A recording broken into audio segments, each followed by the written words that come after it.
শপথ অনুষ্ঠানকে কেন্দ্র করে নতুন করে রাজনৈতিক আলোচনা শুরু হয়েছে। এক বক্তব্যে আসিফ মাহমুদ বলেছেন, শপথ অনুষ্ঠানে মোদি এলে আমরা যাব কিনা তা ভাবতে হবে। এই মন্তব্য ঘিরে রাজনৈতিক অঙ্গনে তৈরি হয়েছে নানা জল্পনা কল্পনা। উল্লেখ্য, ভারতের প্রধানমন্ত্রী নরেন্দ্র মোদি বিভিন্ন আন্তর্জাতিক ও আঞ্চলিক অনুষ্ঠানে অংশ নিয়ে থাকেন।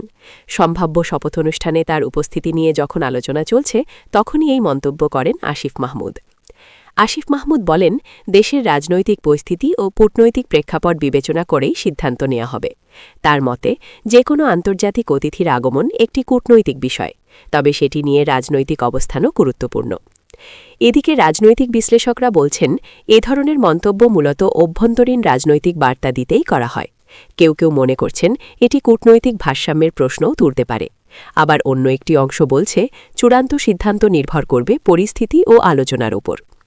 সরকারি বা সংশ্লিষ্ট দপ্তরের পক্ষ থেকে এখনও আনুষ্ঠানিকভাবে চূড়ান্ত তালিকা প্রকাশ করা হয়নি। ফলে কে কে শপথ অনুষ্ঠানে উপস্থিত থাকবেন তা এখনও নিশ্চিত নয়। সব মিলিয়ে আসিফ মাহমুদের এই বক্তব্য নতুন করে রাজনৈতিক ও কূটনৈতিক আলোচনার জন্ম দিয়েছে। এখন সবার নজর সংশ্লিষ্ট পক্ষের আনুষ্ঠানিক ঘোষণার দিকে। আরও এরকম খবর পেতে আমাদের চ্যানেলটি সাবস্ক্রাইব করুন।